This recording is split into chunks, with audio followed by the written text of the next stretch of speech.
नमस्कार। कार्यक्रम सीधा कुरा जनतासँग हेर्नको निमित्त न्यूज 24 टेलिभिजन हेरेर बसिरहनुभएका तमाम दर्शक महानुभावहरुमा स्वागत छ। म वीरेन्द्र जैरो। न्यायालय निशानामा पर्नु हुँदैन र पारिनु पनि हुन्न। अझ न्यायाधीशहरु विवादमा तानिए न्यायप्रतिको मान, सम्मान र आदर सत्कारमा नै असर पर्ने पक्का छ। तर जे नहुनु थियो त्यही भइदियो र भइरहेको छ। वर्षौंदेखिको भाग शान्ति जय नेपाल भन्ने तुच्छ अभियानमा न्यायालय पनि तानियो। यसपटक सर्वोच्च अदालतका प्रधान न्यायाधीशले नै सरकार विस्तारदेखि संवैधानिक निकायहरूमा भाग खोजेको खबरहरू बाहिरिए। यो अरे भन्ने कुरा जति गरे पनि यसको पुष्टि हुन सकेको भने छैन। तर हावा नचली कहाँ पात हल्लिन्छ र।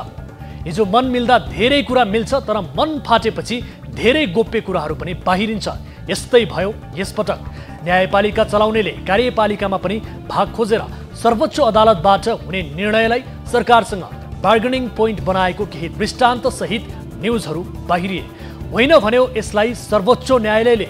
सत्ता गठबन्धन दलहरूको बैठकले पनि होइन नै भन्यो। प्रधान न्यायाधीश स्वलेन्द्र शमशेर जबराले भाग खोजेको समाचार दुराशयपूर्ण, भ्रामक र असत्य भनेर खण्डन नै गर्यो सर्वोच्च अदालतले। सत्ता गठबन्धन दलहरूको बैठकमा पनि प्रवेश पाएको यो विषयले पनि होइन भन्ने निष्कर्ष नै निकाल्यो। अब मागेको चाहिँ कोसँग हो त? के अब रिस पूर्व प्रधानमन्त्री केपी शर्मा ओलीको मात्र हो त सर्वोच्च अदालत र प्रधान न्यायाधीशसँग दौरा सुरुवाल लगाएरै बालुवाटार पुगेकालाई देख्नेहरूको दृष्टि दोष या भ्रम कसरी चुहियो त यो कुरा? ढाटेको कुरा काटे मिल्दैन भनिन्छ नेपाली समाजमा र पिता पुर्खाले चलाएको यो कहावत 100% सही पनि हुँदै आएको छ। तत्कालीन ओली सरकारसँगको बार्गेनिङको कुरा त पछि मात्र आयो, तर त्यो पनि प्रमाणसहित। त्यति बेला ओली सरकारले गरेको मन्त्री परिषदको विस्तार 18 दिन पनि टिकेन। सर्वोच्चले मज्जाले बदर गरिदियो। यसलाई त्यही भाग खोजेको कडीमा जोडेर हेर्न थालिएको छ र यसलाई पुष्टि नै गरेर छाड्ने प्रयास चौतर्फी सुरु पनि भएको छ। मन्त्री परिषद विस्तार गर्न नसकेर अल्मलिएको वर्तमान सरकारसँग प्रधान न्यायाधीशले भाग खोजे भन्ने समाचार सूत्र मार्फत बाहिरिएपछि नेपाल बार एसोसिएसन फुत्त उफ्रेर प्रधान न्यायाधीशलाई भेट्न पुगिहाल्यो। प्रधान न्यायाधीश राणाले समाचार भ्रामक भने पनि बारका पदाधिकारीहरूले यसलाई पत्याएनन् र भनिहाले जुन खबर बाहिरियो त्यो नेपालको न्यायिक क्षेत्रका लागि दुर्भाग्यपूर्ण छ। बारमा दलसँग आबद्ध कानुन व्यवसायी जोडिएका छन्। दलको आडमा नै भोलि सर्वोच्च अदालतको न्यायाधीशमा भाग पाउन नम्बर मिलाएर बसेको वरिष्ठदेखि कनिष्ठसम्मका अधिवक्ताहरू पनि छन्। उनीहरू यस्तो सूचनाबाट टाढा होलान् भनेर अनुमान गर्नु सर्वोच्च अदालत र उसका न्यायाधीशहरूका लागि भ्रमभन्दा पर केही पनि होइन। सत्तारूढ गठबन्धनबाट चुहिएको सरकारमा भाग खोजेको विषय अहिले एमालेको तत्कालीन सरकारसँग बढी जोडिन थालेको छ। संघीय संसदको पुनर्स्थापना र परामर्शबाट वर्तमान सरकार गठन भएको विषयमा चिडिएको एमालेवालाहरूले यसलाई मसला बनाएर न्यायालयको तेजोबद्ध गर्न थालिसकेका छन्। सरकारमा मात्र नभई संवैधानिक निकायहरूमा पनि भाग खोजेको र भाग वितरण गरिएको विषय पनि अहिले चर्चामा आउन थालेको छ। ट्र्यापमा पारेर संवैधानिक निकायमा ठाउँ पाएको जस्तो कुराहरू चुहिएपछि सर्वोच्च र प्रधान न्यायाधीश राणा नराम्ररी विवादमा तानिएका छन्। सतहमा आइसकेको यो विवादले अझ कस्तो रूप लिने हो त्यसले सबैलाई झस्काउन भने थालिसकेको छ। अहिलेसम्म नेपाली जनताको विश्वास धर्मराएको छैन न्यायालयप्रति। यद्यपि फैसलामा हुने ढिलासुस्ती, अदालतहरूमा बिचौलियाहरूको बिगबिगी र त्यही बिचौलियाहरूको पहुँचको आधारमा निर्णय प्रभावित हुने दृष्टान्तहरूले न्यायालयप्रति धेरै नेपालीहरूको मन कुँडिँदै गएको छ। तर पनि पुरै आशा अझै मरिसकेको छैन। मर्नु पनि हुन्न र मर्न दिनु पनि हुन्न। न्यायालयलाई विवादमा तानेर आफ्नो अभिष्ट पुरा गर्ने खेल अनुरूप यी कुराहरू बाहिरिएका हुन् भने त्यो दुर्भाग्य नै हुनेछ नेपालका लागि। न्यायालय पनि धर्मराय र विवादित भने नेपालमा अब त्यस्तो कुनै शक्ति रहँदैन जसमाथि नेपाली जनताको आशा बाँकी रहोस्। न्यायालयमाथि बचे खुचेको आशा पनि निराशामा परिणत भए हिजोका तथाकथित जन अदालतहरूको उपस्थिति नेपाली समाजमा पुनः नहोला भन्न सकिन्न। दशक लामो कहाली पार गरेर शान्तिका श्वास फेर्न पाएका नेपाली जनताहरूलाई अब कतैबाट पनि निराश पारिनुहुन्न।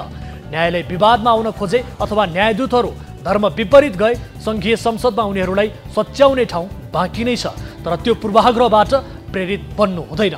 मात्र देश र जनताको पक्षमा हुनुपर्छ, तर दलहरूको स्वार्थको पक्षमा भने मरे पनि होइन। आउनुहोस् सुरु गरौँ जनताको चासो, गुनासो र प्रश्न सहितको विशेष कार्यक्रम सीधा कुरा जनतासँग। लाइफबोय हात धुने समयका साथमा लाइफबोय।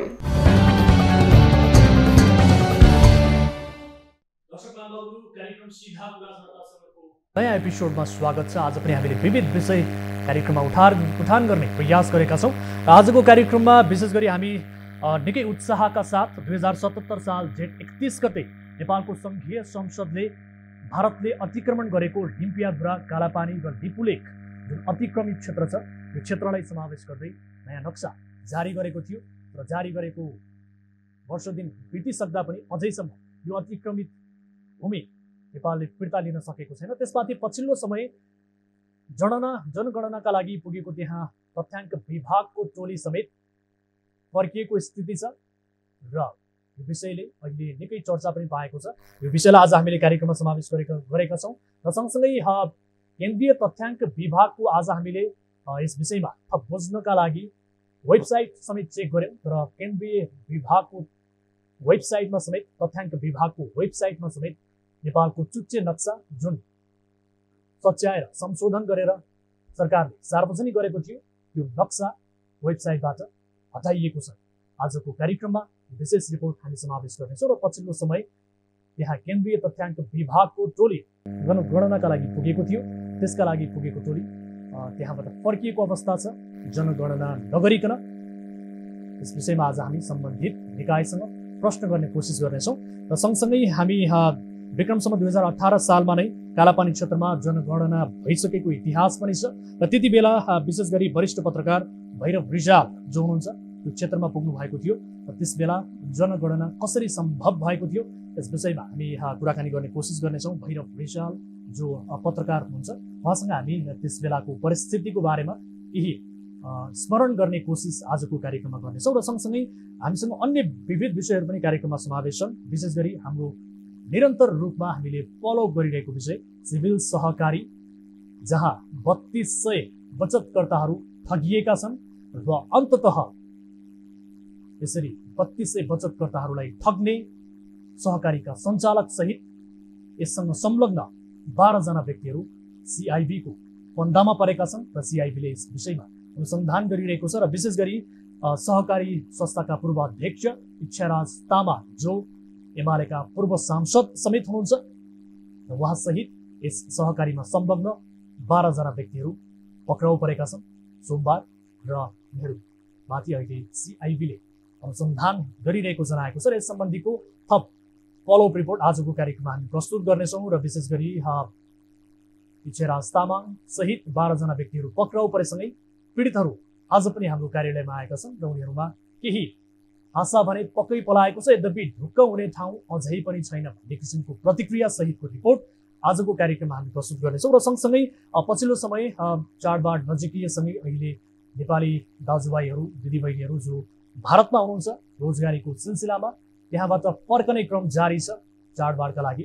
तर सीमा क्षेत्रमा ती फर्कने नेपाली नागरिकहरूलाई विभिन्न किसिमको शास्ति दिइएको छ र कैलाली स्थित डोरीफन्टा जो कञ्चनपुरसँगको सीमा पनि हो, श्रीनगर डोरीफन्टा नाकामा धेरै यात्रुहरूलाई गन्तव्यसम्म पुर्याउनका लागि भनेर लिइएको भाडा जुन ट्राभल्सले लिएको थियो त्यो ट्राभल्सले गन्तव्यसम्म नपुर्याइदिँदाखेरि उनीहरू अलपत्र परेका छन् र त्यहाँ केही झडपको स्थिति समेत आज सीमा क्षेत्रमा देखिएको छ नाकामा। यस सम्बन्धीको विशेष रिपोर्ट आजको कार्यक्रममा प्रस्तुत गर्नेछौँ र स्थानीय प्रशासनसँग यसको जवाबदेहिता लिने प्रयास आजको कार्यक्रममा हुनेछ। कार्यक्रमको सुरुवात गरौँ हाम्रो नियमित स्तम्भ तालिम र गालीबाट।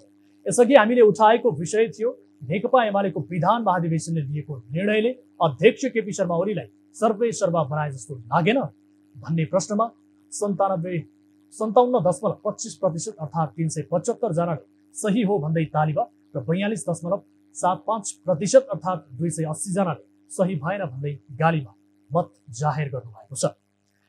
दर्शक महानुभावहरू, यो मतलाई आधार मान्दा एमालेको विधान महाधिवेशनले लिएको निर्णयले अध्यक्ष केपी शर्मा ओलीलाई सर्वे सर्वा बनाए जस्तो लाग्यो भन्ने मत बढी देखिएको छ।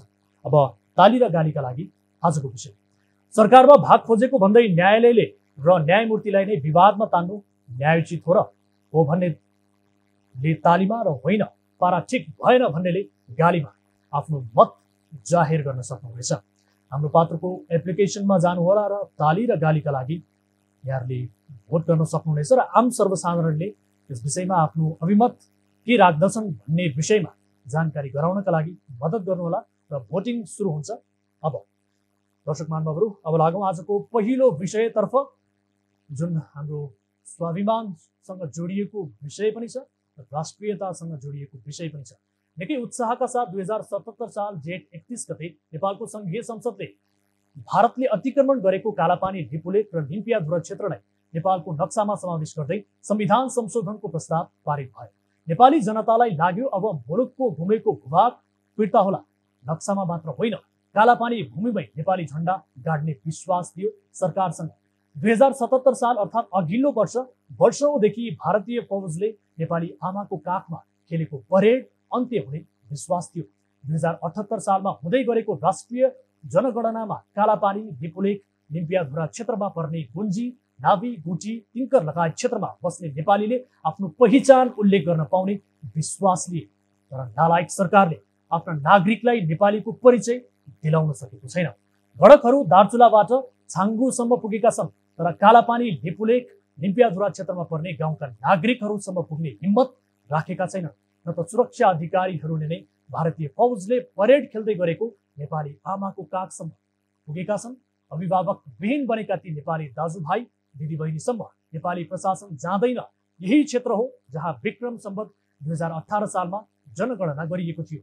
अहिले भूमि फिर्ता लिएको सो क्षेत्रमा नेपाल सरकारले आफ्नो सामान्य उपस्थिति पनि देखाउन नसक्दा हरेक नेपालीको शिर लाजले निहुरिन्छ। टिभी जर्नलिस्ट जगन्नाथ दुलालले तयार पारेको यो विशेष रिपोर्ट।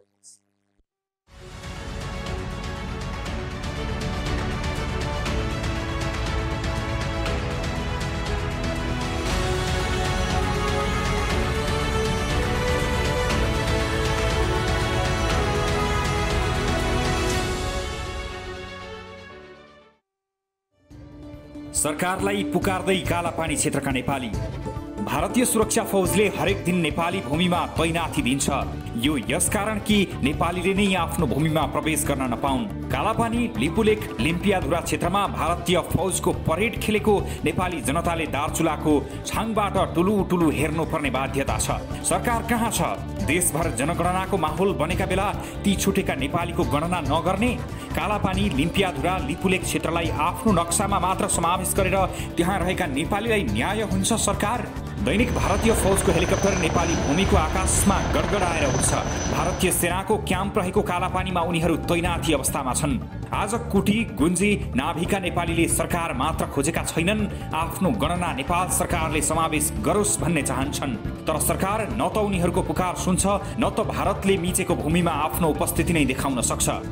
जनगणनामा किन छुटाइँदैछ कालापानी क्षेत्रलाई? राष्ट्रिय जनगणना 2078 को पहिलो चरणको घर तथा परिवार सूचीकरण भदौ 30 देखि असोज 18 गतेसम्म रह्यो। तर आफ्नै भूमिमा टेक्न नसक्ने सरकारले गणकहरूलाई कुटी, गुन्जी, नाभी सहितका कालापानी, लिम्पियाधुरा क्षेत्रमा पठाउन सकेन। बरु निरीहता प्रकट गर्दै सरकारी प्रतिनिधिहरू नै भन्छन् केन्द्रले वातावरण नै मिलाएन। विक्रम सम्वत 2018 सालमा भएको थियो गणना। विक्रम सम्वत 2018 सालमा वरिष्ठ पत्रकार भैरव रिसाल सहितको टोली कालापानी सहितको क्षेत्रमा जनगणनाका लागि पुगेको थियो। त्यति बेला 1400 देखि 2000 सम्म जनसङ्ख्या रहेको थियो। कालापानी क्षेत्रमा हालको जनसङ्ख्या स्थानीय अब्लिक फोटोग्राफ तथा हाई रेजुलेसन सेटेलाइटको भर्टिकल इमेज अथवा गुगलका सहायता अनुसार विभिन्न चरणमा भएका गणनाका आधारमा कालापानी क्षेत्रमा 161 आवासीय घरवास रहेको देखिन्छ। यसमध्ये गुन्जीमा 90, नाभीमा 28 र कुटीमा 43 घरधुरी रहेको पाइन्छ। प्रत्येक घरमा 5 या 6 जनाको परिवार संख्या भए त्यस क्षेत्रको जनसङ्ख्या करिब 900 आउँछ। त्यसबाहेक कुटी, नाभी, जुन्जी, तिन्सी, कालापानी, नाभीडाङमा सैनिक र इन्डो टिबेटन बोर्डर पोस्टको ब्यारेक भवन रहेको देखिन्छ। सन् 2011 मा भारतले गणना गर्दा कुटीमा 363, गुन्जीमा 365 र नाभीमा 78 जना रहेको तथ्याङ्क छ। व्यवस्थामा कालापानी, लिपुलेक र लिम्पियाधुरा। हामीले जनगणना गर्ने केन्द्रीय तथ्याङ्क विभागले कालापानी, लिपुलेक, लिम्पियाधुरा क्षेत्रको गणनाका लागि केही तयारी गर्दैछ कि भनेर बुझ्ने प्रयास गर्यौं। यो हेर्नुहोस् तथ्याङ्क विभागको वेबसाइट। यसमा डिस्ट्रिक्ट प्रोफाइल रहेको छ। यो क्लिक गर्यौं हामीले। यहाँ त चुच्चे नक्सा नै गायब छ। यो हेरौं।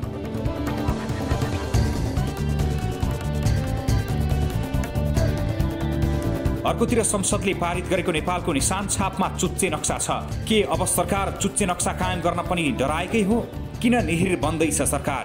भारतले आफ्नो भूभाग कब्जा गर्दासम्म पनि सरकारले चुइक्क बोल्न सकेको छैन। नक्सा जारी गरेर मात्र दायित्व पूरा हुन्छ? मंगलबारबाट भारतको राजधानी नयाँ दिल्लीमा सुरु भएको सुरक्षा बैठकको कालापानी, लिपुलेक र लिम्पियाधुरा क्षेत्रको एजेन्डा नै बन्न सकेन। कालापानी क्षेत्रलाई बिर्सँदै सरकार। विक्रम सम्वत 2077 जेठ 7 गते सरकारले त्यस क्षेत्रलाई आफ्नो भूभागमा समावेश गरी नेपालको संशोधित चुच्चे नक्सा प्रकाशित गरियो। 2077 साल जेठ 31 गते नेपालको संघीय संसदले सो नक्सा समावेश गरेर नेपालको संविधान संशोधन गर्दै निशान छाप पारित गरियो। 2077 मै सरकारले कालापानी, लिपुलेक र लिम्पियाधुरा क्षेत्र नेपाली भूमि नै भएको प्रमाणहरू खोज्न एक विज्ञ समिति गठन गरियो। विष्णुराज उप्रेतीको संयोजकत्वमा विपिन अधिकारी, सूर्य प्रसाद सुवेदी, रमेश ढुङ्गेल, तोयानाथ बराल, जगत भूषाल, हिमालय थापा र अप्सरा चापागाईको विज्ञ टोली बनाइयो। टोलीले त्यसबेला अध्ययन सकेर तत्कालीन परराष्ट्र मन्त्री प्रदीप नेवालीलाई प्रतिवेदन बुझायो। प्रतिवेदनमा समावेश आधारहरू नदीसँग सम्बन्धित, नाप नक्सा सम्बन्धी, ऐतिहासिक दस्तावेज, कानुनसँग सम्बन्धित, प्राकृतिक स्रोत सम्बन्धी प्रमाण। सरकारले प्रतिवेदन बुझेको 15 महिना बितिसक्दा पनि सार्वजनिक गर्न सकेको छैन। सरकार कतिसम्म निरीह बन्दैछ त्यो छर्लङ्ग छ। सरकार आफ्नै नेपाली नागरिक विदेशीको नियन्त्रणमा अनि भूमिमा विदेशी सेनाको परेड कहिलेसम्म टुलु हेर्ने हो? दर्शक महानुभावहरू, यस विषयमा हामीसँग यति बेला दार्चुला जिल्लाका प्रमुख जिल्ला अधिकारी सिद्धराज जोशी टेलिफोन सम्पर्कमा जोडिनु भएको छ। उहाँसँग यसबारे छोटो जानकारी लिन्छौँ। स्टुडियो साहब हाम्रो टेलिफोन सम्पर्कमा हुनुहुन्छ। स्टुडियो साहब, यहाँलाई स्वागत छ कार्यक्रममा। धन्यवाद, नमस्कार। अब विशेष गरी हामीलाई जानकारी प्राप्त भए अनुसार अब देशैभर जुन जनगणना भइरहेको छ, यसै गरी यो जनगणना दार्चुलामा पनि जारी छ, सुरु भइसकेको छ। हालै नेपालको नक्सामा चाहिँ समेटिएको लिम्पियाधुरा, लिपुलेक, गुन्जी, नाभी, तिङ्कर लगायतका क्षेत्रमा अहिले जनगणनाको तयारी छ कि छैन? के छ जानकारी यहाँलाई? अब त्यस जो नेपालको जो चुच्चे नक्सामा समेटिएका होइन, तर नेपालको प्रशासनिक र सैनिक उपस्थिति नभएको हाम्रो नाभी, गुन्जी र कुटीमा अहिले जनगणनाको कुनै तयारी त्यहाँ छैन। किनभने हाम्रो सुरक्षा उपस्थिति नै नभएको ठाउँमा जनगणना हुन सक्ने अवस्था अहिलेसम्म मैले चाहिँ देखेको छैन। विशेष गरी हामीलाई जानकारी प्राप्त भए अनुसार त्यहाँ केन्द्रीय तथ्याङ्क विभागको टोली पनि पुग्यो, तर टोली त्यसै फर्कियो भन्ने कुराहरूको जानकारी पनि छ। अब यो सुरक्षाका कारण भनेर तपाईँले भन्नुभयो, तर विशेष गरी गणना त हुनुपर्ने हो नि, होइन? के लाग्छ यहाँलाई? किनभने नेपालको नक्सामा समेटिएको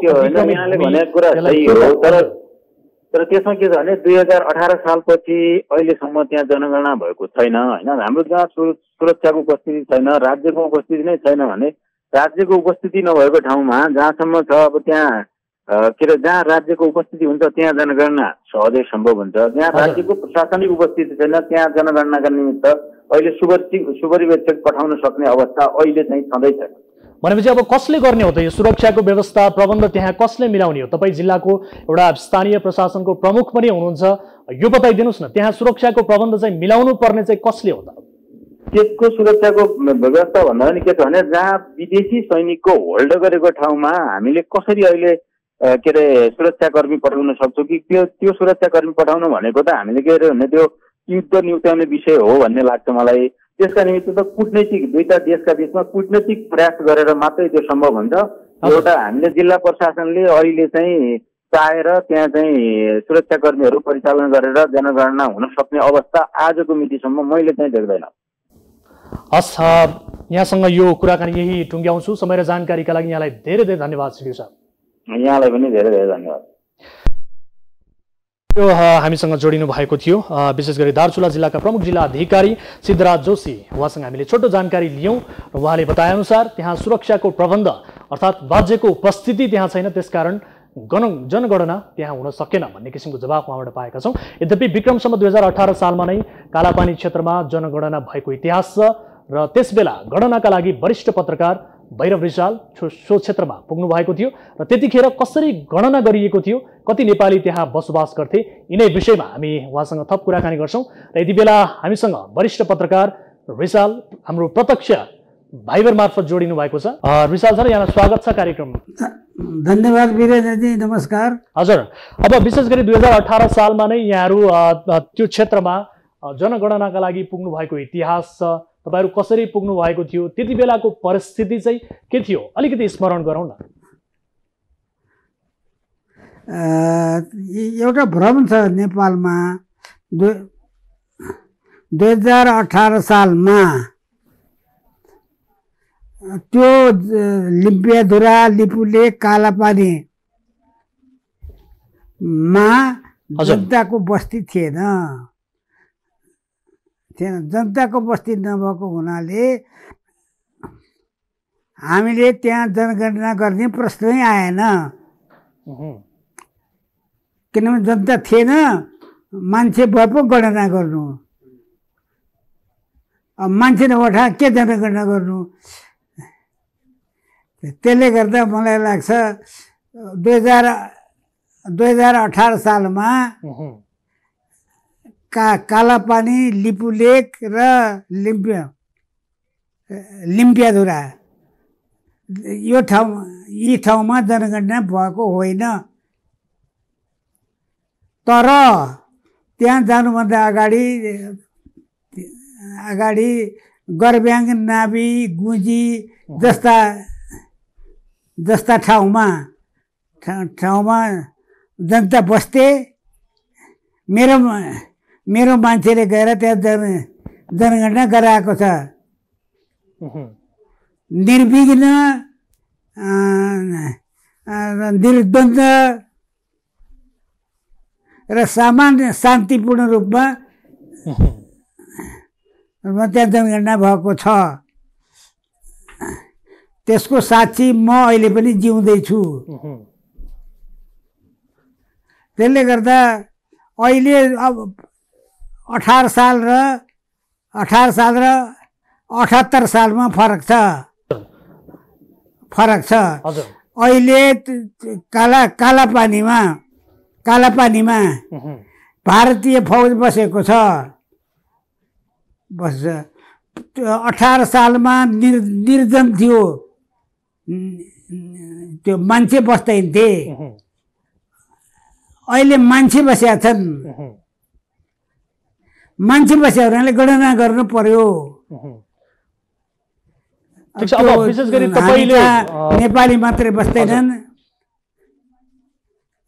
भारतीय पनि बस्छन्, चिनिया पनि बस्छन्, अरू विदेशी पनि बस्छन्, शरणार्थी भएर बस्छन्, शरणार्थी पनि बस्छन्। त्यस कारण ती सबैको गणना हुनुपर्छ। अब तपाईले बताउनु भयो यसअघि 2018 सालमा विशेष गरी लिम्पियाधुरा, लिपुलेक क्षेत्रमा भएको होइन, गुन्जी क्षेत्रमा चाहिँ भयो, यो लगायतका क्षेत्रमा भयो भनेर तपाईले भन्नुभयो। त्यति बेला त्यहाँ नेपालीहरूको उपस्थिति पनि रहेको बारे तपाईले केही कोट्याउनु भएको छ? कति नेपालीहरू त्यहाँ थिए? किनभने उनीहरूले तिरो तिर्ने गरेको प्रसङ्ग पनि हामी यता कता सुन्छौँ। त्यति बेलाको त्यो परिस्थिति के थियो? गरब्याङ, गुजी, नाभी जहाँ जनता बस्थे, हो तिनीहरूले तिरेको हो। तिनीहरूले तिरे हो। माथि ऊ डाँडामा कालापानी, लिपुलेक र लिम्पियाधुरामा मान्छेको उपस्थिति थिएन। मान्छेको उपस्थिति नभएको ठाउँमा कसको गणना गर्ने? जनगणना रुखको गणना गर्न भएन, चराचुरुङ्गीको गणना गर्ने कुरो भएन। तर 2018 सालमा जनगणना गरियो भन्ने किसिमको इतिहास छ भनेर भनिन्छ। यदि त्यसो हो भने, यो भ्रम हो भने यसलाई खण्डन चाहिँ किन गरिएन त? खोइ किन गरिएन त्यो म त्यो ठाउँमा छैन। हजुर, म उत्तर दिने अधिकारी होइन। त्यसले गर्दाखेरि तर के भने मेरो दाबी के छ भने अहिले त्यहाँ भारतीय हो कि भारतीयहरू बसिरहेछन्। त्यसकारण जो बसे पनि गणना हुनु पर्यो। तिनीहरूले मेरो मुलुकमा दिशा बस्छन्, पिसा फेर्छन्, फोहोर गर्छन्, राम्रो पनि गर्लान्, राम्रो पनि गर्न। जे हुँदा पनि त्यहाँ मान्छे छन्, भारतीय सेना छ। त्यसले गर्दा गणना चाहिँ हुनुपर्छ। अब विशेष गरी तपाईँले गणना हुनुपर्छ भन्ने कुरा गरिरहँदा नेपालले पनि अब आफ्नो चुच्चे नक्सा सार्वजनिक गर्यो, तर अझै पनि ती अतिक्रमित भूमि फिर्ता ल्याउन सकेको छैन। यद्यपि पछिल्लो पटक त्यहाँ जनगणनाका लागि केन्द्रीय विभाग, तथ्याङ्क विभागको टोली समेत पुग्यो। त्यो टोली पनि त्यतिकै फर्किएको बारे जानकारी प्राप्त भएको छ। भर्खरै हामीले सिडिओ साहबसँग कुराकानी गऱ्यौँ। उहाँले बताएअनुसार त्यहाँ सुरक्षा संयन्त्र पठाउन सक्ने स्थिति छैन, राज्यको उपस्थिति छैन भनेर भन्नुभयो। यी सबै कुराहरूले के सङ्केत गरिरहेको छ, तपाईँलाई कस्तो महसुस गरेको छ? गणना हुनुपर्छ भन्ने त तपाईँले भनिरहनु भएको छ, तर किन हुन सकिरहेको छैन, अथवा हुनका लागि चाहिँ के हुनुपर्दछ भन्ने लाग्छ? यो नेपालीको मात्रै गणना हुने भए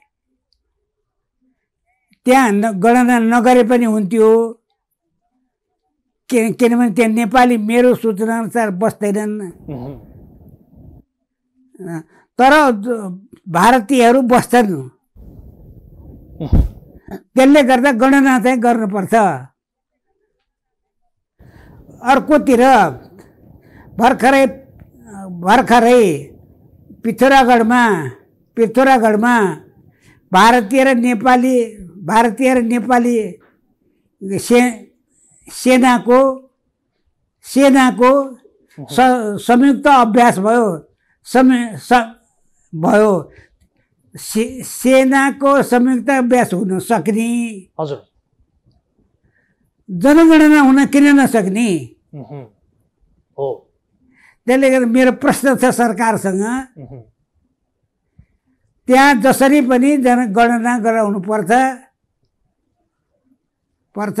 ती नेपाली हुन् कि चिनिया हुन् कि तिब्बती हुन् कि बर्मिज हुन् कि म्यानमारका हुन् कि जहाँका भए पनि त्यहाँ बस्ने मान्छेको गणना हुनुपर्छ र त्यहाँ स्पष्ट हुनुपर्छ फलानु मुलुकका नागरिक भन्ने। त्यसकारण मेरो तर्क हो, संयुक्त सैनिक अभ्यास हुन सक्ने, जनगणना चाहिँ किन हुन नसक्ने? भनेपछि अब यसमा यो अतिक्रमित भूमि फिर्ता हुने जुन नेपालीको विश्वास थियो र सोही अनुसार जनगणना हुने पनि विश्वास थियो, यसमा चाहिँ सरकारले चासो देखाएन भन्न सकिन्छ? सरकारले आँट गरेन। हजुर, संयुक्त सेनाको संयुक्त अभ्यास हुन सक्ने, निशस्त्र नेपाली गण गएर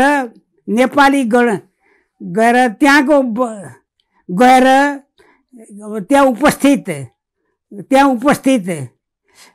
जो को गणना गर्न किन नपाउने? मेरो जिज्ञासा हो र प्रश्न पनि हो। यहाँलाई समय र जानकारीका लागि यो धेरै धेरै धन्यवाद दिन चाहन्छु। यहाँसँग फेरि पनि हामी आगामी दिनमा यस विषयमा कुराकानी गर्नेछौँ। हस्, धन्यवाद। हस्, थ्याङ्क यू सो मच। दर्शक महानुभावहरू, यस विषयमा हामीले कुराकानी गऱ्यौँ। इतिहासका एक साक्षी हुनुहुन्छ उहाँ, वरिष्ठ पत्रकार भैरव रिजाल। उहाँसँग हामीले कुराकानी गऱ्यौँ र उहाँले बताएअनुसार त्यहाँ त्यति बेला निम्पियाधुरा कालापानी क्षेत्रमा जनगणना भएको थिएन, यो भ्रम हो भन्ने कुरा गर्नु हो। यद्यपि अहिले भने नेपाली भूमि जुन भारतले अतिक्रमण गरेको छ त्यहाँ नेपालीहरूको बसोबास छ, सोही कारण जनगणना हुनुपर्दछ र यसका लागि भने सरकारले आँट नगरेको भन्ने किसिमको उहाँको धारणा आएको छ र यही विषयमा हामी थप कुराकानी गर्ने कोसिस गरिरहेका थियौँ। विशेष गरी हामीसँग कुराकानीका लागि केन्द्रीय तथ्याङ्क विभागका महानिर्देशक नेविल लाल श्रेष्ठ जोडिने कुरा भएको थियो, तर उहाँले अहिले फोन पनि उठाइरहनु भएको छैन। यद्यपि उहाँहरूसँग यसको जवाफ हामी लिने प्रयासमा छौँ, किनभने यति मात्र होइन, सरकारले कम्तीमा लिम्पियाधुरा, कालापानी, लिपुलेक लगायत जुन क्षेत्र छ यसलाई समावेश गरेर नक्सा जारी गरेको थियो, तर केन्द्रीय तथ्याङ्क विभागले आफ्नो वेबसाइटमा चुच्चे नक्सा नै राखेको रहेनछ। यो अचम्मको कुरा यहाँहरूलाई जानकारी गराउन चाहन्छु दर्शक महानुभावहरू। यस विषयमा हामीले प्रश्न गर्ने कोसिस गरिरहेका थियौँ र सँगसँगै नेपालको संसदबाट पारित र निशान छापमै चुच्चे नक्सा प्रयोग हुँदा पनि केन्द्रीय तथ्याङ्क विभागले यो चुच्चे नक्सा किन राखेको रहेनछ, यो अत्यन्त महत्त्वपूर्ण प्रश्न छ। आज हामीले यसको वेबसाइट समेत चेक गऱ्यौँ। यस विषयमा थप रिपोर्ट तयार गरिरहँदा र सँगसँगै यसैसँग उठेको अर्को प्रश्न, कालापानी लगायतका क्षेत्रमा जनगणनाका लागि सरकार त तयार नै देखिएको छैन भन्ने किसिमको कुराहरू छ र यसलाई लिएर कहीँ कतै भारतले दबाब दिएका कारणले सरकार पछि हट्यो कि अथवा केन्द्रको प्रेसरले तथ्याङ्क विभागको टोली जो त्यहाँ पुगेको थियो त्यो टोली फर्कियो कि भन्ने किसिमको आशंका पनि उब्जिएको स्थिति छ। यस किसिमको टीका टिप्पणी पनि भइरहेको छ। यद्यपि त्यहाँ जनगणना हुनुपर्दछ भन्ने किसिमको माग भने सर्वत्र उठिरहेको छ र सँगसँगै त्यहाँ सरकारले सुरक्षा संयन्त्र र आफ्नो राज्यको उपस्थिति देखाउन नसक्दा अहिले पछिल्लो समय सरकारको आलोचना पनि भइरहेको छ र यति लामो समय भइसक्दा पनि सार्वजनिक गरिएको नक्सा र सङ्घीय संसदबाट पारित भएको नक्सा किन अझैसम्म फिर्ता लिनका लागि पहल गरिएको छैन भन्ने विषयमा यति बेला आम नेपालीहरूको मनमा विभिन्न किसिमका शङ्काहरू उब्जिरहेको स्थिति छ। यद्यपि यस विषयलाई हामी फलोअप गर्नेछौँ। केन्द्रीय तथ्याङ्क विभागको जवाफ अत्यन्त महत्त्वपूर्ण छ। हामीले बारम्बार टेलिफोन सम्पर्क मार्फत उहाँलाई जोड्ने प्रयास गरिरहेका छौँ तर उहाँसँग सम्पर्क हुन सकिरहेको छैन। उहाँले फोन उठाइरहनु भएको छैन। कृपया टेलिभिजन हेर्दै हुनुहुन्छ भने एकपटक फोन उठाउनुहोला र धेरै आम नेपालीहरूको चासो रहेको यस विषयमा जवाफ दिनुहोला हामी अनुरोध गर्न चाहन्छौँ। यस विषयलाई हामी फलोअप गर्नेछौँ। दर्शक महानुभावहरू, कार्यक्रम सिधा कुरा जनतासँगमा अन्य विविध विषयहरू बाँकी नै छन्। पालो भएको छ छोटो ब्रेकको।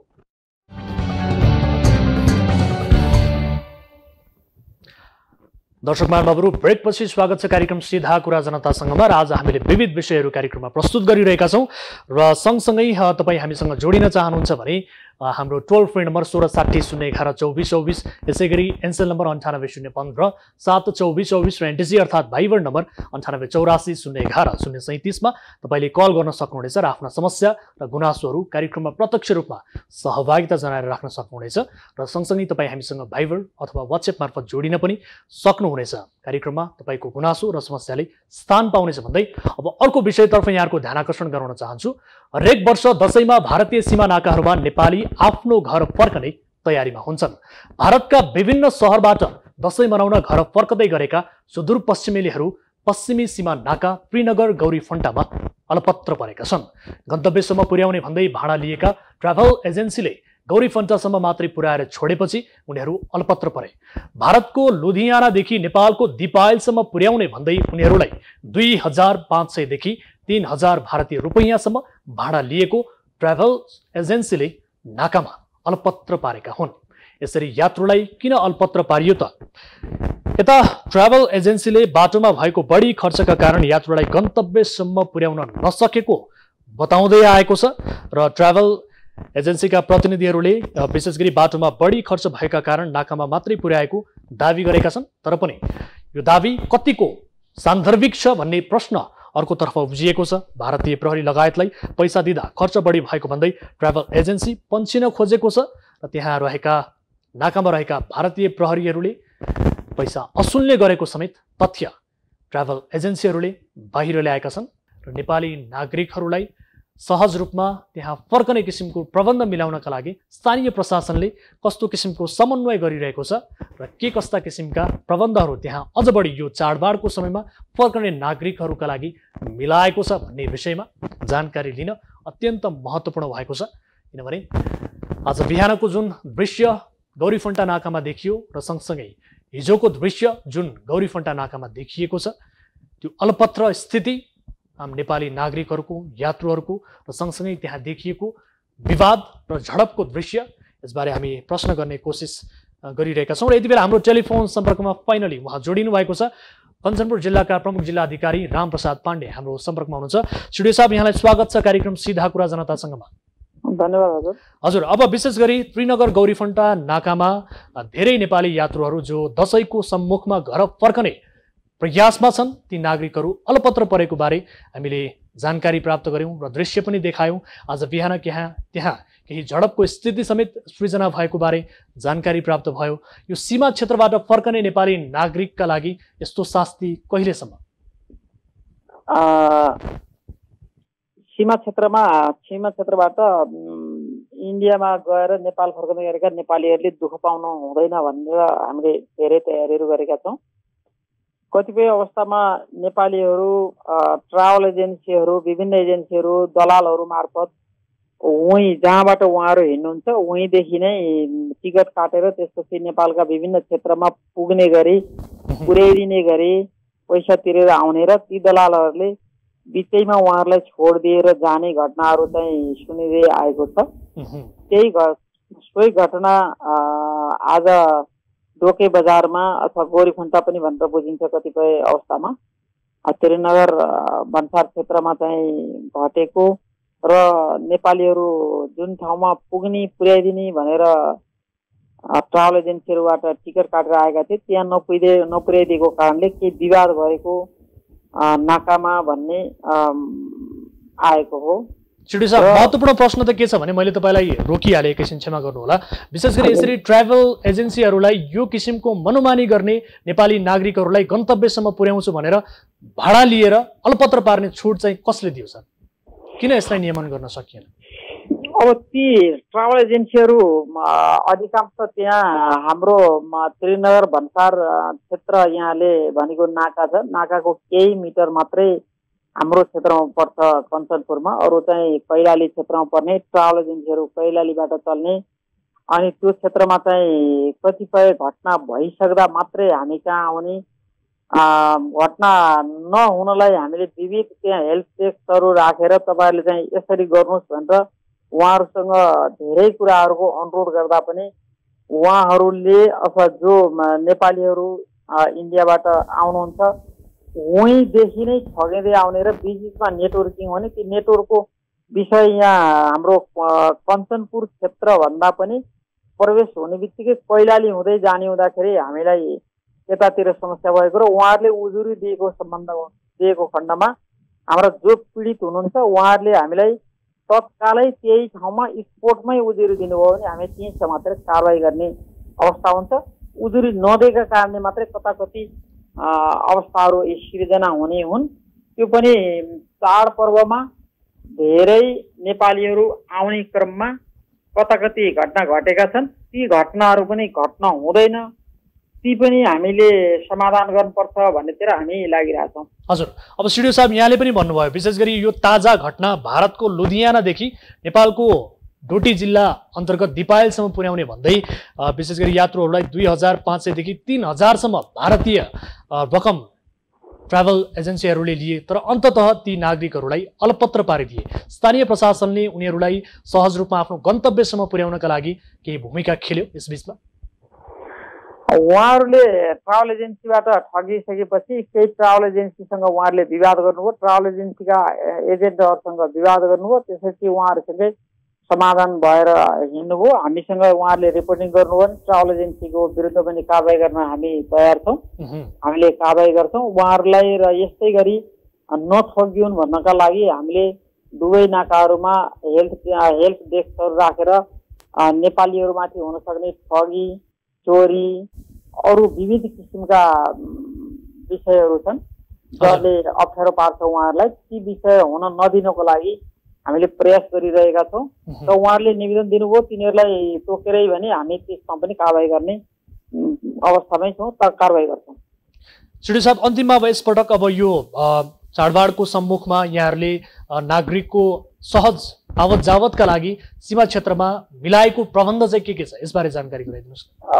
हामीले सीमा क्षेत्रमा दुवै सीमा क्षेत्रमा नेपालीहरूले आवत जावत गर्दाखेरि सहज होस्, त्यो पनि विशेष गरेर यो चाडपर्वमा आउँदाखेरि अप्ठ्यारो नहोस् भनेर हामीले दुवैतर्फ हेल्थ डेस्क राखेका छौँ। नगरपालिकाहरूको समेत सहयोग, स्वास्थ्य कार्यालयहरूको समेत सहयोगमा र हाम्रा प्रहरी निकायहरूको तर्फबाट, सरकारी निकायतर्फबाट पनि राखेका छौँ। उहाँहरूलाई नेपाल आउँदाखेरि भ्याक्सिन लगाउनु भएको छैन भने ती भ्याक्सिन लगाउने व्यवस्था गरेका छौँ। टेस्ट गर्छौँ, हामीले कोरोना भाइरसको एन्टिजेनको टेस्ट गर्छौँ।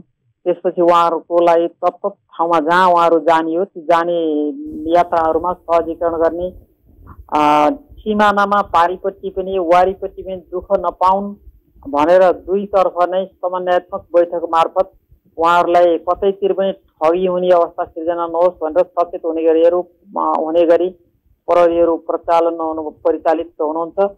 उहाँहरूलाई अहिले अब गत विगतको भन्दा यसपटकको हाम्रा सीमा नाकाहरू, प्रवेश गर्ने नाकाहरू असाध्यै व्यवस्थित रूपमा छन्।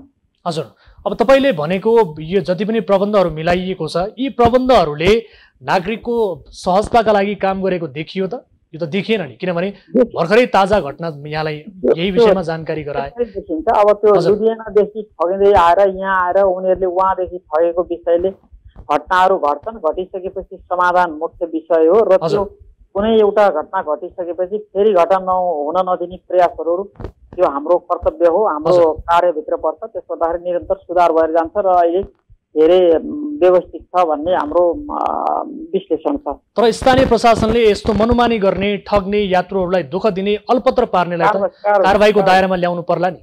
ल्याउनु पर्छ। यो केसमा, यो पर्टिकुलरली यो ताजा केसमा चाहिँ के गर्दै हुन्छ यार?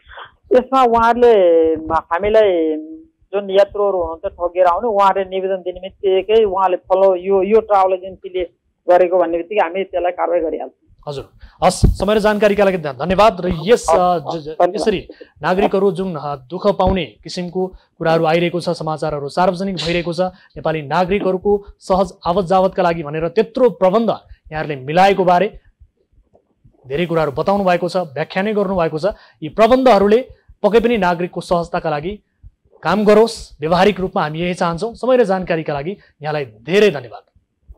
धन्यवाद। हस्, थ्याङ्क यू सो मच।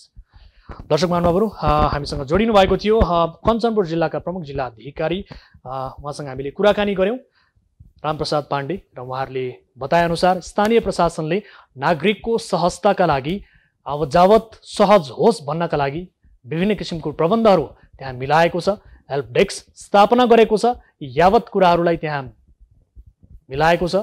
ठगी हुने, यो चाडबाडको समयमा यात्रुहरूमाथि विभिन्न किसिमका मनोमानी गर्ने, यसलाई नियमन गर्न, नियन्त्रण गर्नका लागि प्रबन्ध मिलाएका छौँ भनेर उहाँले मजाले भन्नुभयो। तर त्यसले व्यावहारिक रूपमा काम गरेको छैन। स्थानीय प्रशासनको फेरि पनि हामी गम्भीर रूपमा ध्यानाकर्षण गराउन चाहन्छु भन्दै यस विषयलाई यही थाती राख्दै अब आजको अर्को विषयतर्फ यहाँहरूको ध्यानाकर्षण गराउन चाहन्छु। 3000 बढी सर्वसाधारणको बचतमा गिद्धे आँखा लगाउने ठगहरू बल्ल प्रहरीको फन्दामा परेका छन्। सोमबार राति प्रहरीले गिरफ्तार गरेका ती ठगहरू अरू कोही होइनन्, सीधा कुरा जनतासँग कार्यक्रमले निरन्तर फलोअप गरिरहेका सिभिल सहकारीका सञ्चालकहरू हुन्। प्रहरीले पटक पटक पक्राउ गर्ने प्रयास गर्दा पनि राजनीतिको आडमा जोगिँदै आएका दर्जन ठगहरूको गिरफ्तारीले आफ्नो घाँस काटेर गरेको बचत डुबेपछि निराश बनेका सर्वसाधारणमा पैसा फिर्ता होला कि भन्ने आशा जागेको छ। यो फलोअप रिपोर्ट हेर्नुहोस्।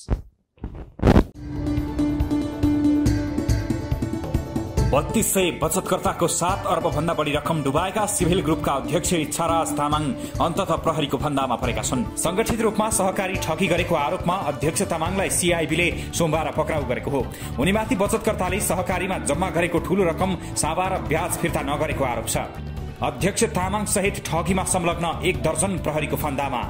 बचतकर्ताको अरबौं रुपैयाँ डुबाएर अदृश्य बनेर शक्ति केन्द्र धाउँदै कानूनको दायरामा आउन नसकेका इच्छाराज तामाङ सहित अहिले यो सहकारीका 1 दर्जन संलग्न व्यक्तिहरू प्रहरीको फन्दामा छन्। पहिले ठगी धन्दामा, अहिले प्रहरीको फन्दामा। इच्छाराज तामाङ, ठेगाना जिल्ला काठमाडौँ, कीर्तिपुर ट्याङ्ला फाँट, वर्ष 57, पद civil saving and credit cooperative लिमिटेडका पूर्व अध्यक्ष, पूर्व सभासद एवं सिभिल बैंकका अध्यक्ष। केशवलाल श्रेष्ठ, ठेगाना काठमाडौँ जिल्ला, काठमाडौँ महानगरपालिका 16, वर्ष 62, पद सञ्चालक समितिको अध्यक्ष। भगवान बहादुर सिंह, ठेगाना काठमाडौँ जिल्ला, काठमाडौँ महानगरपालिका 32, वर्ष 62, पद सहजकर्ता प्रबन्धक। मायोनानी महर्जन, ठेगाना कीर्तिपुर नगरपालिका वडा नम्बर 9, वर्ष 50, पद junior assistant manager. Elina Tuladhar, ठेगाना भक्तपुर जिल्ला, भक्तपुर नगरपालिका वडा नम्बर 11, वर्ष 44, पद junior assistant manager. Shankar Prasad Pathak, ठेगाना झापा साबिक अर्जुनधारा गाविस वडा नम्बर 9 वर्ष 45 पद जुनियर अधिकृत। संगीत श्रेष्ठ ठेगाना काभ्रे साबिक गोकुले गाविस वडा नम्बर 5 वर्ष 25 पद असिस्टेन्ट। राकेश महर्जन ठेगाना जिल्ला काठमाडौँ कीर्तिपुर नगरपालिका वडा नम्बर 9 वर्ष 33 पद लेखा अधिकृत। बुद्धराज तामाङ ठेगाना सिन्धुली दुधौली नगरपालिका वडा नम्बर 7 हाल काठमाडौँ बुढा नीलकण्ठ नगरपालिका 6 वर्ष 40 पद जुनियर सहायक प्रबन्धक। कौस्तुभ केतन ढुङ्गाना ठेगाना काठमाडौँ बुढा नीलकण्ठ नगरपालिका 6 वर्ष 37 जुनियर सहायक प्रबन्धक। विजय विक्रम शाह ठेगाना नुवाकोट विदुर नगरपालिका वडा नम्बर 2 वर्ष 43 पद सिभिल होम्सका वरिष्ठ प्रबन्धक। र हरिहर लामिछाने ठेगाना मकवानपुर चितलाङ वडा नम्बर 8 घर भई हाल काठमाडौँ महानगरपालिका 14 कलम्की वर्ष 46 पूर्व लेखा समिति सदस्य। प्रहरीको सीआईबी अहिले अध्यक्ष तामाङ सहित यी 1 दर्जन व्यक्तिमाथि अनुसन्धानमा जुटेको छ। सिभिल सेभिङ एन्ड क्रेडिट सहकारी लिमिटेडका सर्वसाधारणको बचत सहकारी ऐन 2074 र सहकारी नियमावली 2075 को प्रावधान विपरीत एकै व्यक्ति संस्थापक रहेको विभिन्न परियोजनाहरूमा लगानी गरेको र उक्त लगानीबाट प्राप्त लाभ चरम व्यथितिका कारण सहकारी नै जोखिममा परेको देखियो। सहकारी संस्थाबाट कर्जा लगानी भई सम्पन्न गरिएका विभिन्न परियोजनाहरूबाट निर्माण गरिएका संरचनाहरू बिक्री गर्दा प्राप्त रकम सहकारी संस्थामा नबुझाई विदेशी मुलुकमा समेत लगी सम्पत्ति शुद्धिकरणको कसुर गरेको हुन सक्ने हुँदा सहकारी ऐन 2074 को दफा 122 बमोजिमको कसुर गरेको देखिन आएकाले बचतकर्ताहरूको निक्षेप समेत जोखिममा परेको तथा आफ्नो जीवनभरको सानो सानो बचतबाट संकलित पुँजी दैनिक उपभोग्य तथा स्वास्थ्य उपचार लगायतका अत्यावश्यक क्रममा प्रयोग गर्नबाट वञ्चित हुनु परेको भन्दै 137 जना पीड़ित बचतकर्ताको आरोप छ।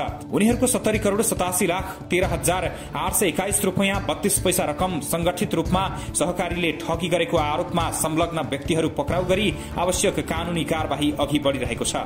कानून बमोजिम लिखित रूपमा जाहेरी आएको छोटो समय हामीले केस उठान गरेको छौं। विगत लामो समयदेखि हामीले पनि मिडियाहरूमा चाहिँ हजुरले भने जस्तै न्युजहरू नसुनेका नपढेका त हैनौं, तर न्युजमा आएको भन्दा पनि हामीलाई चाहिँ कानुनले तोकेको प्रक्रिया पुर्याएर कानुन बमोजिम आउँदाखेरि बल्ल कानुन बमोजिम अगाडि बढ्न सक्ने हुन्छ। हामी कहाँ चाहिँ कानुन बमोजिम आएको छोटो समयमा हामीले यो केसलाई अगाडि बढाएका छौं।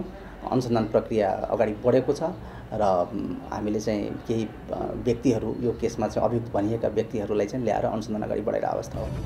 कार्यक्रम सीधा कुरा जनतासँगमा यो विषय उजागर हुँदा अध्यक्ष तामाङले करिब 8 अर्ब तिर्न बाँकी रहेको सरकारको जानकारीमै थियो। करिब 12 अर्ब मध्ये 4 अर्ब रुपैयाँ भनी सम्पत्ति बेचेर तिरेको भनिएको छ। तामाङले पीडितहरूले नै पाउनुपर्ने ब्याजको पैसाबाट सोमबार जरही 10,000 का दरले दशैं खर्च उपलब्ध गराएका थिए। मंगलबार पनि दशैं खर्च लिने पालो धेरैको थियो। केहीले टोकन समेत लिइसकेका थिए, तर सञ्चालक पक्राउ परेपछि सहकारी बन्द भयो, उनीहरूले पैसा लिन पाएनन्। सञ्चालक पीडितले आफ्नो अचल सम्पत्ति बेचेर पनि सहकारीका सदस्यलाई पैसा फिर्ता गर्ने बताउने गरेका थिए। तर विगत 3 वर्षदेखि पीडितहरू बचत गरेको सावा र ब्याजका लागि हार गुहार गरिरहेका छन्। यो समस्या समाधान गर्नका लागि 2 वर्ष अगाडि इच्छाराजले 73 जनाको समिति समेत गठन गरेका थिए, तर अझैसम्म समाधान निस्किएन। तपाईहरुले कति नोटिस राख्नु भयो भन्नुस् त? 16 देखि 16 भयो, 16 बाट 19 हामी तपाईलाई हामीले राख्ने पैसा पनि नपाउने भने 21 22 22 बाट 26 तपाईको एजीएम गर्नुस् नगर्नुस् हामी हाम्रो के मतलब म एउटा उहाँलाई सोध्छु तपाई कहाँ यो सीएससी मा हामीले जुन डिपोजिट गर्न आएको छ नि के तपाईको शेयर किन्नलाई हामी डिपोजिट गर्न आएको त्यसको जवाब दिनु ल। 100 रुपैयाँको त्यही बेला मेरो कुराको जवाब दिनु।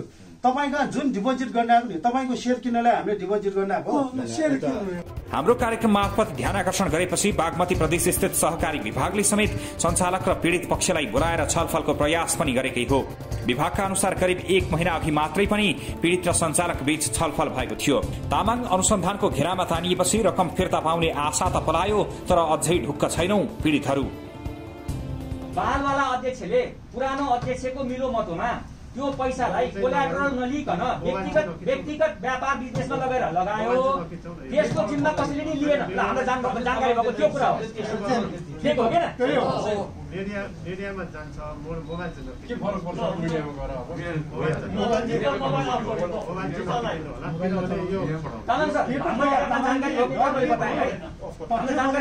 मैले बताएँ। मैले त भने नि तपाईहरुको त एउटा के अपराध भयो भने आमाले बच्चालाई मारे जस्तो तपाईले संस्थालाई मार्नु भयो। यता बचतकर्ताहरू आफ्नो डुबेको रकम फिर्ता लिनका लागि नधाएको निकाय नै छैन। तामाङ पक्राउ परेको खबरपछि मंगलबार पुनः न्यूज 24 को कार्यालयमा आएका पीडितहरूले आफूहरूको डुबेको रकम फिर्ता पाउने केही आशा पलाए पनि अझै ढुक्क हुने ठाउँ नभएको बताउँछन्। जसरी हुन्छ बचतकर्ताको पैसा चाहिँ उहाँले फिर्ता दिनु पर्यो र यो चाहिँ सरकारले मिडियाले कसले गर्नुपर्छ।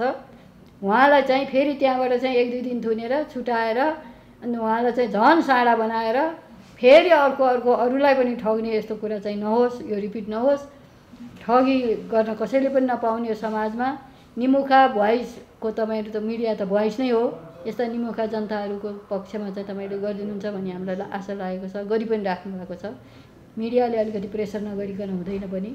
देशमा चाहिँ सरकारै छैन कि भन्ने अनुभूति भएको थियो र यत्रो नेपालमा कम्युनिस्ट सरकार थियो, झन्डै द्वितीयको सरकार, त्यो बिचमा जनताले न्याय पाएको जस्तो लागेन, किनभने यत्रो जनता ठगिरहेको छ तर सरकारबाट कुनै एक्सन भएको थिएन। तर अहिले चाहिँ केही चेन्ज भएको जस्तो देखियो अहिले नयाँ सरकार आएपछि। अब यो त सुरुवात मात्रै हो, अब हेरौँ के हुँदो रहेछ, जनताले न्याय पाउँछन् कि पाउँदैनन्। लगभग 2 वर्ष बित्यो सिभिल सहकारीमा रकम जम्मा गरेका बचतकर्ताहरूको रुवावासी भएको। धाउँदा धेरै बचतकर्ता मानसिक रोगबाट ग्रस्त समेत बनिसकेका छन् भने केहीले त मृत्युवरण समेत गरिसकेका छन्। भइपरि आउँदाखेरि केही हेल्प हुन्छ कि भनेर हामीले राखेको हो यो पछिलाई। र अहिले चाहिँ कस्तो भयो भने हामी क्यान्सर भइसकेपछि हामीले पैसा माग्न जाँदाखेरि हामीलाई पैसा दिनु भएन। त्यसले गर्दाखेरि कति पेसेन्टहरू त ट्रिटमेन्ट गर्न नपाए, पैसा नपाएर नै ट्रिटमेन्ट गर्न पाएन, मर्नुभएछ। त्यसमा म एकजना क्यान्सर पेसेन्ट हुँ, अहिले पिङ्क माउन्ट्स पनि हो। हामी क्यान्सर सर्भाइभर क्यान्सर हस्पिटल हट सिटीमा हामी ट्रिटमेन्ट पनि गरिरहेको छौँ। अब हाम्रो 3-3 महिना 6-6 महिनामा हाम्रो फलोअप गर्नुपर्छ, विभिन्न टेस्टहरू गर्नुपर्छ, तर पैसाको लागि चाहिँ नि एकदम प्रब्लम चाहिँ नि छ हामी। पटक पटक राजनीतिक शक्तिको आडमा कानूनलाई छल्दै हिँडेका अध्यक्ष तामाङमाथि निष्पक्ष अनुसन्धान गरी आफूहरूलाई न्याय दिलाउनु पर्ने पीडितहरूको माग छ। केही नआशावाद चाहिँ अलि भयो नि कि अब उसले समातेर ल्याएछ, इन्फ्लुएन्स गर्छ। र मैले यो बिचमा कता विभिन्न नेताहरूसँग गएँ, हजुरको विभिन्न नेताको कङ्ग्रेस, कम्युनिस्ट, एमाले सबै ठाउँमा सबले हुन्छ चिनाको पैसा बुझ्दैन भने भन्छन् कि। अहिले आएर सिआइबीले पनि हामीलाई भनौँ न यसलाई पोजिटिभली उहाँले हेरिराख्नु भएको छ। तर एउटा हामीलाई डर अझै के छ भन्दाखेरि हामी एकदमै स्योर छैनौँ कि अझै हाम्रो पैसा फिर्ता आउँछ।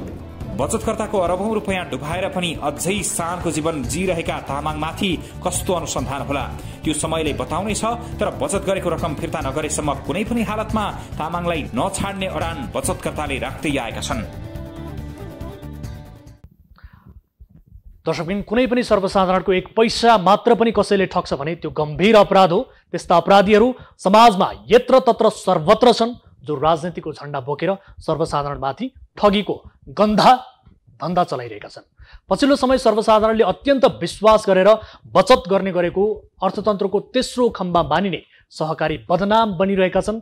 ठगहरूको नेक्सस राजनीति, प्रशासन र सुरक्षा संयन्त्र सर्वत्र छ। त्यसको बलमा उनीहरू हजारौं सर्वसाधारणलाई ठगेर पनि सजिलै छाती फुलाएर यही समाजमा हिड्ने साहस गरिरहेका छन्। अब त्यस्ता ठगहरूलाई समाजले तिरस्कार गर्नुपर्छ। ठगको धन्दाबाट बनेको तिनको शान शौकतलाई चोक चौतारामा नाङ्गे झार पार्नै पर्छ। प्रहरीको फन्दामा परेका ठगहरूले कुनै पनि बहानामा उन्मुक्ति नपाउन्। जबसम्म ठगहरूमाथि नै आवश्यक कारबाही हुँदैन, हामी पीडितको पक्षमा निरन्तर बोलिरहनेछौँ र यही विषयमा कसरी अनुसन्धान भइरहेको छ र यो कसरी सम्भव भयो, कसरी पक्राउ गरियो, यसबारे छोटो कुराकानी गर्नका लागि हामीसँग टेलिफोन सम्पर्कमा जोडिनु भएको छ सिआइबी का प्रवक्ता हुनुहुन्छ श्याम कुमार महतो। उहाँसँग हामी कुराकानी गर्छौँ। नेपाल प्रहरी केन्द्रीय अनुसन्धान ब्युरो सिआइबी का प्रवक्ता श्याम कुमार महतो।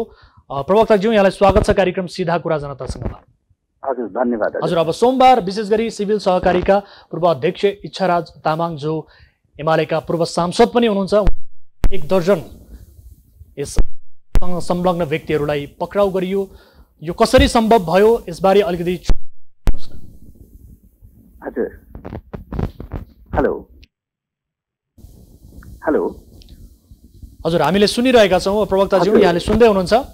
हजुर, अब यो पुरानै इस्यु हो, यहाँहरूको जानकारीमा छ। पीडितहरू धेरै समयदेखि उहाँहरूले चाहिँ civil saving and credit cooperative लिमिटेडमा ठुलो सङ्ख्याका पीडितहरूले आफ्नो निक्षेपहरू राख्नु भएको थियो र वर्षौँदेखि उहाँहरूले चाहिँ त्यहाँबाट चाहिँ आफूले राखेको रकम र त्योबाट प्राप्त ब्याज लगायतको चाहिँ मुद्दती खाता फिक्स डिपोजिटहरूबाट चाहिँ पाउनु पर्ने रकमहरू लामो समयसम्म नपाइसकेपछि पटक पटक पहल गर्दाखेरि पनि त्यो संस्थाको सञ्चालकहरूले चाहिँ कुनै पहल कदमी नगरिदिँदाखेरि उहाँहरू चाहिँ न्यायको खोजीमा हुनुहुन्थ्यो।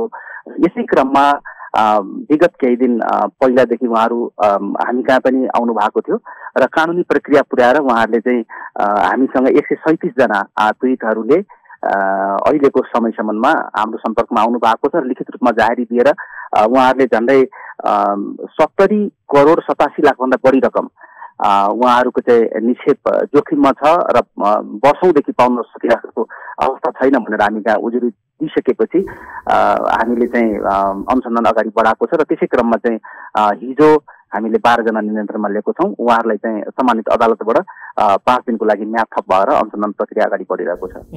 प्रवक्ताज्यू, अन्तिममा जस्तो अब विशेष गरी यी व्यक्तिहरू पक्राउ पर्ने बित्तिकै विशेष गरी जति पनि निक्षेपकर्ताहरू छन् यसमध्ये केही पीडितहरू आज हाम्रो कार्यालयमा आएका छन् र उनीहरूले बताएअनुसार अब केही आशा भने पलाएको छ, आफूहरूको रकम फिर्ता हुन्छ कि भन्ने किसिमको अपेक्षा उनीहरूले गरेका छन्। यद्यपि यसअघि पटक पटक राजनैतिक शक्तिको आडमा यी व्यक्तिले यी ठगहरूले कानुनलाई छल्दै आएका पनि थिए। कहीँ कतै यसपटक पनि त्यस्तै हुने हो कि र यो अनुसन्धान यसै प्रभावित हुने हो कि भन्ने किसिमको आशंका पनि छ, के भन्न चाहनुहुन्छ? होइन, म एउटा चाहिँ यहाँलाई चाहिँ के भन्न चाहेँ भने यहाँको माध्यमबाट सम्पूर्ण श्रोता महानुभावहरूलाई र खास गरेर हाम्रो निक्षेपकर्ता सदस्य जो हुनुहुन्छ, हामी कहाँ यो इस्यु आइसकेको धेरै भएको छैन। कानुनी रूपमा हामीले सुनेको त धेरै पुरानै भइसक्यो। कानुनी रूपमा आएको उहाँहरूको चाहिँ थोरै दिन भएको छ र हामीले चाहिँ जुन प्रमुख व्यक्तित्वहरू हुन्छ यो घटनामा आरोपित उहाँहरूलाई चाहिँ कानुनको दायरामा ल्याएर अनुसन्धान प्रक्रिया अगाडि बढाएको छ। उहाँहरू ढुक्क हुनलाई म अनुरोध गर्दछु। सिआइबीले चाहिँ कानुन बमोजिम अनुसन्धान गर्छ र जो मान्छे दोषी देखिन्छ कानुन बमोजिम कारबाहीको लागि आवश्यक पहल कदमी लिन्छ भन्ने कुरा मैले जानकारी गराउन चाहे। हस्, यहाँलाई समय र जानकारीका लागि धेरै धन्यवाद प्रवक्ताज्यू। हजुर, यहाँलाई पनि धन्यवाद। हजुर, दर्शक महानुभावहरू, यसै विषयमा छोटो कुराकानी गर्छौँ। यति बेला हामीसँग पीडित सङ्घर्ष समितिका अध्यक्ष हुनुहुन्छ र अन्य पीडितहरूको पनि प्रतिनिधित्व गर्दै हामीसँग उत्तम सत्यालजी जोडिनु भएको छ। उहाँसँग हामीले यसअघि पनि पटक पटक कुराकानी गरिसकेका छौँ। उत्तमजी, यहाँलाई स्वागत छ कार्यक्रम सिधा कुरा जनतासँगमा। हजुर, धन्यवाद। हजुर, हामीले अब पटक पटक फलोअप गरिरहेको विषय अन्ततः जो पूर्व अध्यक्ष छन् सिभिल सहकारीका उनीसहित 1 दर्जन व्यक्तिहरू पक्राउ परेका छन्। कस्तो महसुस गरिरहनु भएको छ? अब पैसा फिर्ता पाउँछु भन्ने किसिमको अपेक्षा छ वा छैन? छोटोमा। होइन, धेरै नै छ, धेरै नै आश जागेको छ। पत्रकर्ताहरूमा हामीले धेरै नै सङ्घर्ष गरेका हौँ, धेरै ठाउँमा पुगेका हौँ र अहिले चाहिँ आएर चाहिँ देशमा कानुन छ, जनतालाई हेर्ने यो देशमा पनि कानुन छ भन्ने भान चाहिँ हामी सबैलाई भएको छ। र यस सिलसिलामा नेपाल सरकारले पनि प्रदेश सरकार मार्फत सहकारी विभाग हेटौँडाबाट पत्र जारी गरेर पत्र लेखिएर एउटा प्रभावकारी अनुसन्धान गर्ने आफ्नो एउटा निकाय जुन सिआइबी छ उहाँहरू मार्फत यो काम अगाडि बढाइदिनु भएकोमा चाहिँ अब चाहिँ हामीलाई आश जागेको। हाम्रो सिआइबीको प्रवक्ताजीले भने जस्तो पनि अब ढुक्क हुनुहोस्, केही देखिन्छ केही पाइन्छ भन्ने आश चाहिँ पलाएकोमा हामी धेरै नै आभारी छौँ।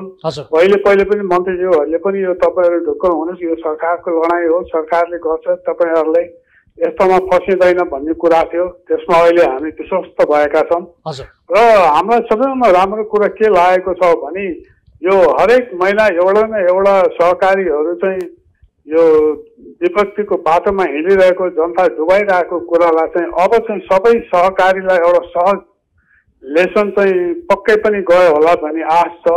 र अब जुन अविश्वासको एउटा वातावरण थियो जनतामा, अब चाहिँ राम्रो विश्वास पैदा भएको छ कि सहकारी पनि यो देशको एउटा मेरुदण्ड हो भन्ने जुन सरकारले लिएको नीति छ त्यो चाहिँ अब सफल होला भन्ने आश हामीमा पलाएको छ। हजुर, हस्, यहाँलाई धेरै धेरै धन्यवाद र यस विषयलाई फेरि पनि फलोअप गर्नेछौँ।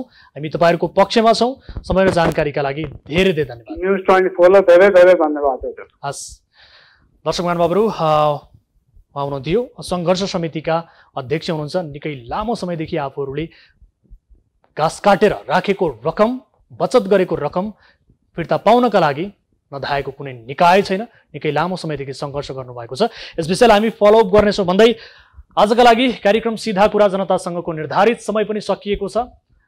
कुनै आपद विपदमा पर्नु भएको छ भने हाम्रो टोल फ्री नम्बर 1660 011 2424, एनसेल नम्बर 98 015 7 2424 र एनटिसी अर्थात् भाइबर नम्बर रहेको छ 98 84 011 037। तपाईँका लागि 24 घण्टा हाम्रो 24 हेल्प डेस्क तपाईँको समस्या सुन्नका लागि, गुनासो सुन्नका लागि तैनात छ। थप न्युजका लागि हाम्रो वेबसाइट www.news24nepal.com हेर्नुहोला। साथै हामीलाई फेसबुक, ट्विटर र युट्युबमा पनि फलो गर्न सक्नुहुनेछ। हामी निरन्तर न्युजमा छौँ। नमस्ते।